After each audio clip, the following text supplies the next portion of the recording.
हिंदी का top 20 MCQ question review करने वाले हैं। पहला प्रश्न है, अभिकथन है अग्नि एक तत्सम शब्द है जबकि आग उसका तद्भव रूप है। ये अभिकथन सत्य हो जाएगा। अग्नि जो क्या है एक तत्सम शब्द है और आग उसका क्या है तद्भव रूप है। अब ये कथन ने कारण है, कारण दिया गया है संस्कृत के वे शब्द जो ज्यों के त्यों हिंदी में प्रयुक्त हुए होते हैं तत्सम शब्द कहलाते हैं। तो जो संस्कृत के शब्द है जैसा का तैसा हिंदी में प्रयुक्त होगा या हिंदी में प्रयोग होगा तो उसको तत्सम शब्द कहते हैं। ये सही है। उसके बाद दिया गया है आगे, और उनसे विकृत होकर बने शब्द तद्भव कहलाते हैं। ये जो कारण भी सत्य है और अभिकथन भी सत्य है, और ये जो कारण है अभिकथन की व्याख्या भी कर रहा है। तो इसका आंसर हो जाएगा ऑप्शन बी। एस मतलब जो असर्शन जो अभिकथन है ये भी सत्य है और जो कारण भी सत्य है, दोनों सत्य है। और आर मतलब जो कथन ये कारण है वो अभिकथन की सही व्याख्या करता है। तो इसका आंसर हो जाएगा ऑप्शन बी।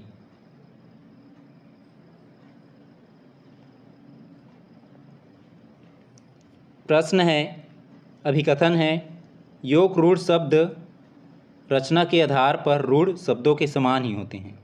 ये जो अभिकथन असत्य हो जाएगा क्योंकि जो योग रूढ़ शब्द होता है वो रचना के आधार पर रूढ़ शब्दों के समान नहीं होता है। रचना के आधार पर ये जो है यौगिक शब्दों के समान होता है, यौगिक शब्द के समान। तो जो हम देखेंगे यदि जो शब्द होता है रूढ़ शब्द होता है और यौगिक शब्द होता है और तीसरा होता है योग रूढ़। योग रूढ़ तीन शब्द होता है, रूढ़ शब्द, यौगिक शब्द और योग रूढ़ शब्द। रूढ़ शब्द जिसको हम लोग विभाजित नहीं कर सकते हो, नहीं उसका कुछ अर्थ निकलेगा जब हम उसको विभाजित करेंगे। तो जैसे पानी हो गया, घर हो गया, ये सब क्या हो गया, ये रूढ़ शब्द हो गया जिसको हम लोग विभाजित नहीं कर सकते हैं। यौगिक शब्द जो है दो या दो से अधिक शब्दों से मिलकर बना रहता है। अब ये दो या दो से अधिक शब्दों से मिलकर बने मतलब इसको हम लोग विभाजित कर सकते हैं और इसका एक अर्थ भी होता है। जैसे जो यौगिक शब्द हो गया पाठशाला, पाठशाला, तो इसको हम लोग विभाजित दो शब्दों से मिलकर बने हैं, पाठ और शाला। महाविद्यालय, महाविद्यालय, विद्यालय, विद्या और आलय, ये दो शब्दों से मिलकर बना है। योग रूढ़ भी जो क्या होता है ये यौगिक शब्द के ही समान रहता है, लेकिन जो अर्थ जो है एक विशेष अर्थ को डिनोट करता है। योग जो रूढ़ शब्द है, जैसे हो गया पंकज, पंकज का जो संधि विच्छेद करेंगे तो क्या हो जाएगा पंक धन जा। यहाँ पे पंक का अर्थ होता है कीचड़ और जा का अर्थ होता है जन्म, तो कीचड़ में जन्म लेने वाला। लेकिन इसका जो अर्थ जो होता है विशेष अर्थ हो जाएगा कमल, कमल। ये जो एक विशेष अर्थ को डिनोट करता है कौन, यौगिक, ये जो योग रूढ़ शब्द है। और ये किसके समान दिखता है स्ट्रक्चर या रचना में, रचना के आधार पर यौगिक शब्द के समान। लेकिन यहाँ पे क्या बोला गया है, रूढ़ शब्द के समान दिखता है बोला गया है, इसलिए जो अभिकथन असत्य हो जाएगा। और कारण दिया गया है इसमें रीजन, योग रूढ़ शब्द अपना सामान्य अर्थ छोड़कर किसी विशेष अर्थ का बोध कराते हैं। ये कारण सत्य है क्योंकि जो योग रूढ़ शब्द क्या होता है अपना सामान्य अर्थ छोड़कर किसी विशेष अर्थ को बोध कराता है। इसका आंसर किस में दिया है, ऑप्शन बी में। असर्शन मतलब अभिकथन असत्य है परंतु कारण सत्य है, तो इसका आंसर हो जाएगा ऑप्शन बी।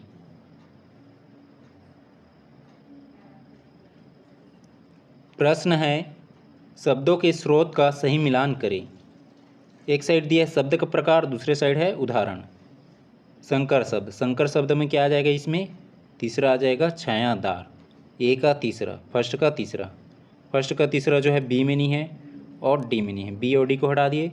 उसके बाद जो दिया है दूसरा विदेशी, जो अरबी शब्द है विदेशी अरबी शब्द, ये हो जाएगा वकील। तो वकील जो क्या है एक विदेशी अरबी शब्द है।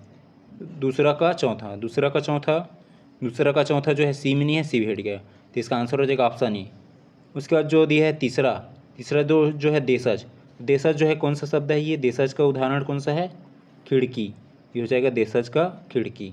उसके बाद जो चौथा दिया है तत्सम, तत्सम का जो है उदाहरण क्या हो जाएगा अग्नि, ये हो जाएगा चौथा का दूसरा, तीसरा का पहला और चौथा का दूसरा, तो इसका आंसर हो जाएगा ऑप्शन ए।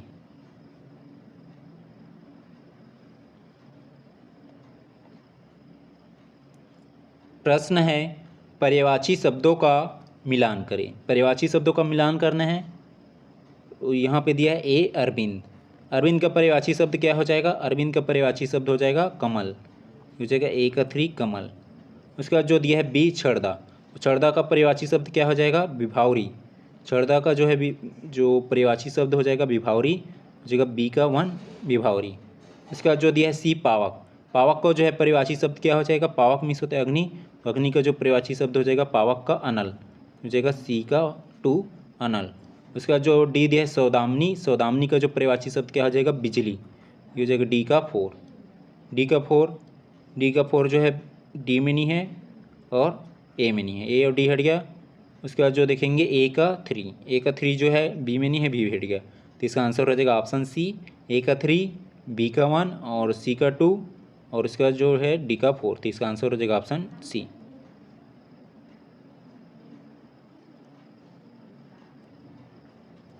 प्रश्न है विलोम शब्दों का मिलान करें। विलोम शब्दों का मिलान करना है, अपोजिट वर्ड्स का मिलान करना है। प्राचीन, प्राचीन का जो है विलोम क्या हो जाएगा आधुनिक, ए का जो है फर्स्ट ही हो जाएगा आधुनिक। उसके बाद जो दिया है बी उन्नति, उन्नति का जो है विलोम शब्द क्या हो जाएगा अवनति, ये हो जाएगा बी का 2। उसके बाद जो दिया है सी सूक्ष्म, सूक्ष्म मतलब होता है छोटा और स्थूल मीन्स होता है बड़ा, तो सूक्ष्म का क्या हो जाएगा विलोम शब्द जो है स्थूल। उसके बाद जो दिया है डी शुष्क, शुष्क का जो है विलोम क्या हो जाएगा आर्द्र, डी का हो जाएगा 4। ए का 1 जो है ए में नहीं है, बी में नहीं है और डी में नहीं है, तो इसका आंसर हो जाएगा ऑप्शन सी, ए का 1, बी का 2, सी का 3 और डी का 4, तो इसका आंसर हो जाएगा ऑप्शन सी। प्रश्न है अनेकार्थी शब्दों के अर्थ का मिलान करें। अर्क के संदर्भ में, अर्क के संदर्भ में हमें जो अनेकार्थी अर्थ शब्द बताना है, अर्क का जो है अनेकार्थी क्या हो जाएगा मदार का पौधा, अर्क का फिर क्या हो जाएगा सूर्य भी होता है, अर्क का मतलब जो है काढ़ा या सत्व भी होता है और अर्क का मतलब जो है स्फटिक भी होता है। तो ये चारों जो है सुमेलित है, सही है, तो इसका आंसर हो जाएगा ऑप्शन डी। उपयुक्त जो है सभी युग्म सही सुमेलित है, तो इसका आंसर हो जाएगा ऑप्शन डी।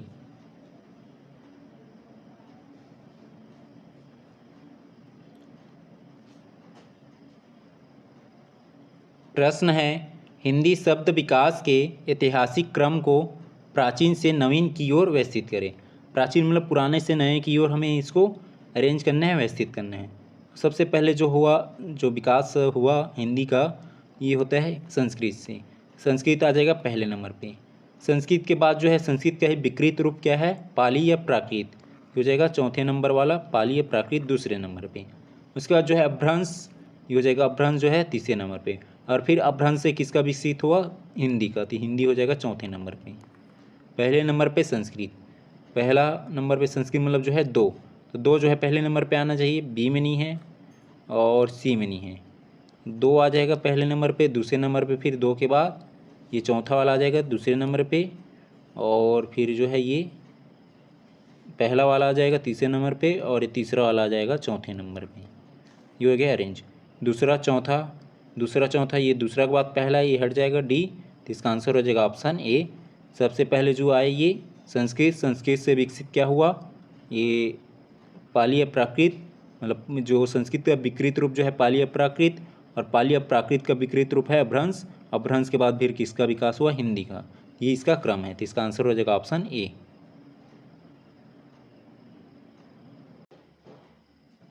प्रश्न है अर्थ की व्यापकता के आधार पर शब्दों के प्रकारों को बढ़ते क्रम में सजाइए, संकीर्ण से व्यापक की ओर। संकीर्ण मतलब छोटा से बड़ा की ओर हमें इसको अरेंज करना है, व्यवस्थित करना है। सबसे पहले इसमें आ जाएगा एकार्थी शब्द।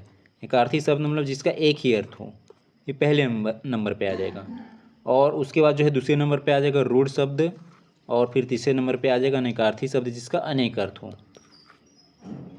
तीसरा पहला दूसरा, तीसरा सी में नहीं है और ए में नहीं है, सी और ए को हटा दिए, और तीसरे एक बाद पहला डी में नहीं है, तीसरे के बाद पहला डी भी हट गया, तो इसका आंसर हो जाएगा ऑप्शन बी।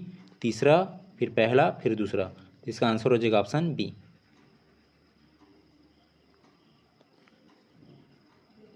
प्रश्न है विदेशी शब्दों के संबंध में सही कथनों का चयन करें। कथन पहला दिया है अमीर जो है, अमीर शब्द है ये अरबी भाषा का शब्द है। ये पहला कथन सत्य है कि जो अमीर जो क्या है ये अरबी भाषा का शब्द है। उसके बाद जो दूसरा कथन दिया है अलमारी शब्द जो है ये पुर्तगाली भाषा का शब्द है। ये दूसरा कथन भी सत्य है कि जो अलमारी शब्द है ये पुर्तगाली भाषा का शब्द है। तीसरा कथन दिया गया है कारतूस। कारतूस जो है फ्रांसीसी या फ्रेंच शब्द का, फ्रेंच जो है भाषा का शब्द है। ये तीसरा कथन भी सत्य हो जाएगा कि जो कारतूस शब्द है ये फ्रांसीसी या फ्रेंच शब्द है।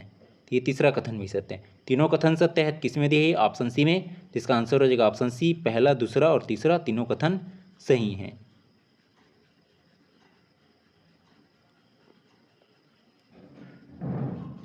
प्रश्न है पर्यायवाची शब्दों के शुद्ध समूह का चयन करें। पहला कथन दिया है व्योम हो गया, नभ हो गया, अंबर। ये आकाश का पर्यायवाची शब्द है। ये पहला कथन सत्य है कि जो आकाश का पर्यायवाची शब्द क्या हो जाता है? व्योम होता है, नभ और अंबर, ये जो आकाश का पर्यायवाची शब्द है। पहला कथन सही है। ये सी और डी में पहला कथन नहीं है, तो ये सी और डी हट गया। उसके बाद दूसरा कथन दिया गया है चक्षु हो गया, लोचन हो गया और बिलोचन, आँख के है। तो आँख का जो पर्यायवाची शब्द क्या होता है? चक्षु होता है, लोचन भी होता है और बिलोचन भी होता है। ये दूसरा कथन भी सही है, दूसरा कथन भी सही है। उसके बाद तीसरा कथन दिया गया है वाजी है और तुरंग, ये घोड़े का पर्यायवाची शब्द है। ये तीसरा कथन भी सही है कि जो घोड़े का पर्यायवाची शब्द क्या होता है? वाजी है और तुरंग। ये तीसरा कथन भी सही है। तीनों कथन सही है। किस में दिए तीनों कथन? ऑप्शन बी में। तो इसका आंसर हो जाएगा ऑप्शन बी, पहला, दूसरा और तीसरा तीनों कथन सही हैं।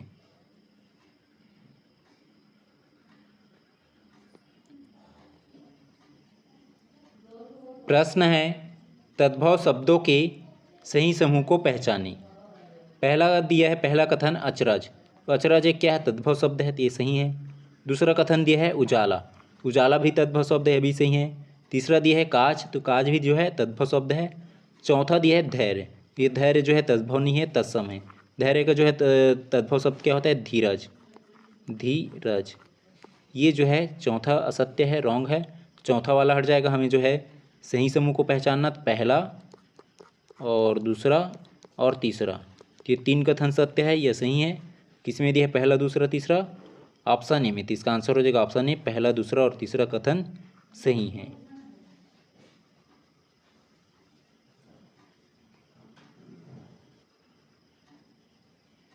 प्रश्न है योग रूढ़ शब्दों के उदाहरणों का सही समूह है। अब इसमें से छांटना है कि चयन करना है कि कौन कौन सा शब्द जो है योग रूढ़ शब्द है। पहला जो दिया है लंबोदर, तो ये लंबोदर जो है योग रूढ़ शब्द का उदाहरण है, पहला कथन सही है। दूसरा कथन दिया है दशानन, दशानन भी जो क्या है? ये योग रूढ़ शब्द है, ये दूसरा कथन भी सही है। तीसरा कथन दिया है जलज, तो जलज भी एक क्या है? योग रूढ़ शब्द है, तीसरा भी सही है। चौथा दिया है पाठशाला, तो पाठशाला क्या होता है? पाठ धनशाला, ये जो है योग रूढ़ नहीं, ये यौगिक शब्द है पाठशाला। ये चौथा कथन असत्य हो जाएगा, हट जाएगा। हमें सही कथन का चयन करना, तो पहला, दूसरा, तीसरा सही है। किसमें दिया है? ऑप्शन बी में। तो इसका आंसर हो जाएगा ऑप्शन बी, पहला, दूसरा और तीसरा कथन सही है। इसका आंसर हो जाएगा ऑप्शन बी।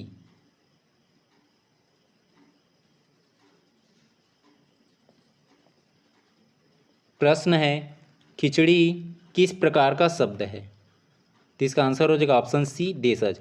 तो जो खिचड़ी जो क्या है? ये देशज शब्द है। इसका आंसर हो जाएगा ऑप्शन सी।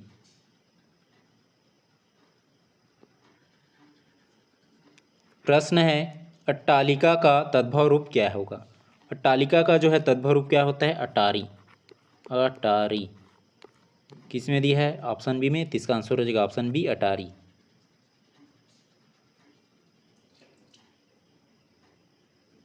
प्रश्न है उत्पत्ति के आधार पर शब्द के कितने भेद होते हैं? अब यहाँ पे बताना है कि उत्पत्ति के आधार पर जो शब्द है उसके कितने भेद या कितने प्रकार हैं। ये जो 5 प्रकार होते हैं, तो इसका आंसर हो जाएगा ऑप्शन डी, 5। जिसमें तद्भव तत्सम शब्द हो गया, तद्भव शब्द हो गया, देशज और विदेशी और संकर, ये 5 शब्द होते हैं। किसके आधार पर? उत्पत्ति के आधार पर शब्द के 5 प्रकार। इसका आंसर हो जाएगा ऑप्शन डी।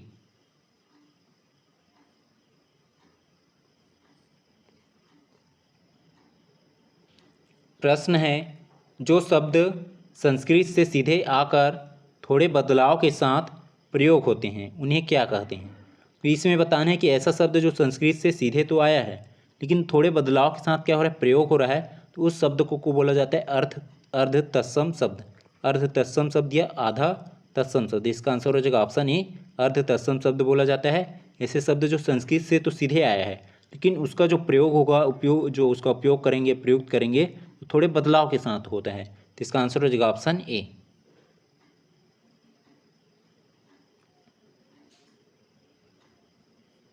प्रश्न है, निम्नलिखित कथनों पर विचार करें। पहला कथन दिया है, विकारी शब्दों में लिंग वचन के आधार पर परिवर्तन होता है। तो जो विकारी शब्दों में क्या होता है, लिंग वचन के जो लिंग है वो वचन के आधार पर परिवर्तन होता है। ये पहला कथन सत्य है कि जैसे विकारी शब्दों में लिंग वचन के आधार पर परिवर्तन होता है। जैसे यहाँ पे लिखा, वह मोटा है, और दूसरा लिख लिया वह मोटी है। ये क्या हो रहा है, चेंजेस हो रहा है। यहाँ पे पता चल रहा है कि लिंग जो है क्या है, मोटा से पता चल रहा है कि इसका लिंग जो क्या है, पुल्लिंग है। और दूसरा से क्या पता चल रहा है, वो मोटी है, इससे यहाँ पता चल रहा है उसकी लिंग क्या है, स्त्रीलिंग है। तो उसी को यहाँ पे बोला गया, विकारी शब्द में क्या होता है, शब्दों में लिंग और वचन के आधार पर परिवर्तन होता है। ये जो पहला कथन सही है। दूसरा कथन दिया है, क्रिया विशेषण एक अविकारी शब्द है। ये जो है दूसरा कथन भी सही हो जाएगा कि जो क्रिया विशेषण क्या है, एक अविकारी शब्द जिसमें लिंग और वचन के आधार पर जो शब्द जो है परिवर्तन ना होता हो, चेंज ना होता हो। जैसे यहाँ पे हम बोल दिए वहाँ सुंदर है, वह सुंदर है। यहाँ पे पता नहीं चल रहा है कि जो है, लेकिन यहाँ पे जो क्रिया विशेषण की जो क्रिया की विशेषता बताता हो वो एक क्या है, अविकारी शब्द है। दूसरा कथन भी सत्य हो जाएगा। जो क्रिया की विशेषता बताता हो वो क्या होता है, अविकारी शब्द, जो लिंग या वचन के आधार पर चेंजेस नहीं होता है, परिवर्तित नहीं होता है। उसके बाद जो है तीसरा कथन है, संज्ञा सर्वनाम विशेषण और क्रिया जो है क्या है, विकारी शब्द है।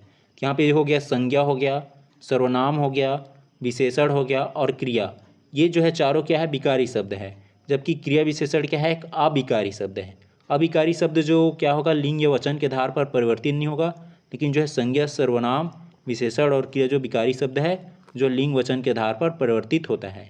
तीनों कथन सही हैं, तो इसका आंसर हो जाएगा ऑप्शन सी, पहला, दूसरा और तीसरा तीनों कथन सही हैं।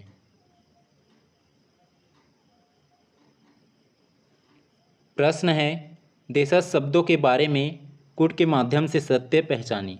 यहाँ पे सत्य कथन की चुनाव करना है। पहला कथन दिया है, इनका स्रोत अज्ञात होता है। ये पहला कथन सही है कि जो देशज शब्द होता है अज्ञात होता है, उनका स्रोत, वो उनका जो स्रोत क्या है वो पता नहीं होता है। पहला कथन सही है। जिस ऑप्शन में पहला कथन नहीं उसको हटा देंगे, सी में नहीं, सी हट गया। उसके बाद जो है दूसरा कथन दिया है, ये क्षेत्रीय प्रभाव के कारण उत्पन्न होते हैं। तो ये दूसरा कथन भी सही है कि जो देशज शब्द होता है ये क्षेत्रीय प्रभाव के कारण उत्पन्न होते हैं। दूसरा कथन भी सही है। तो जिसमें दूसरा कथन नहीं उसको हटा देंगे, डी में नहीं है, डी भेड़ गया। उसके बाद जो है तीसरा दिया है, लोटा हो गया, झोला हो गया, टांग इसके उदाहरण हैं। ये तीसरा कथन सही है कि जो लोटा, झोला, टांग ये सब किसके उदाहरण है, ये देशज शब्द के उदाहरण हैं। ये तीसरा कथन भी सही है। तीनों कथन सही हैं, तो इसका आंसर हो जाएगा ऑप्शन बी, पहला, दूसरा और तीसरा तीनों कथन सही हैं।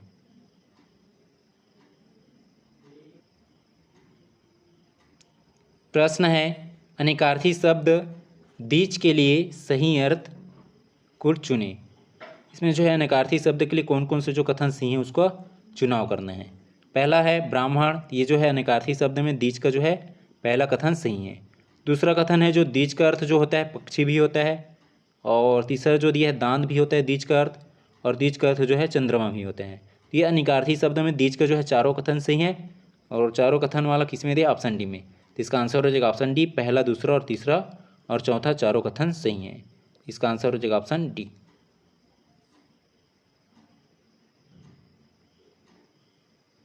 प्रश्न है, विलोम शब्दों के अनुचित या गलत युग्म को कूट से पहचानें। अब यहाँ पे कौन सा जो कथन गलत है उसको हमें चयन करना है। पहला कथन दिया है सामिस, सामिस का विलोम शब्द क्या होता है, निरामिस। ये पहला कथन सही है कि जो सामिस का विलोम शब्द क्या होता है, निरामिस। उसके बाद जो है दूसरा कथन दिया है ऋजु, ऋजु का विलोम शब्द क्या होता है, वक्र। ये दूसरा कथन भी सही है कि ऋजु का विलोम वक्र है। उसके बाद जो है तीसरा सब कथन दिया है विनीत, विनीत का अपोजिट या विलोम शब्द क्या होता है, उद्धत। ये तीसरा कथन भी सही है। चौथा कथन दिया अनिवार्य, अनिवार्य का जो है विलोम क्या हो जाएगा, यहाँ पे आवश्यक दिया है लेकिन आवश्यक नहीं होगा, अनावश्यक होगा, अनावश्यक। ये जो है चौथा कथन क्या है, असत्य है, गलत है। और यहाँ पे हमें गलत कथन का ही चुनाव करना था, चौथा कथन गलत है। तो इसका आंसर हो जाएगा ऑप्शन ए, केवल चौथा कथन जो है गलत है। इसका आंसर हो जाएगा ऑप्शन ए।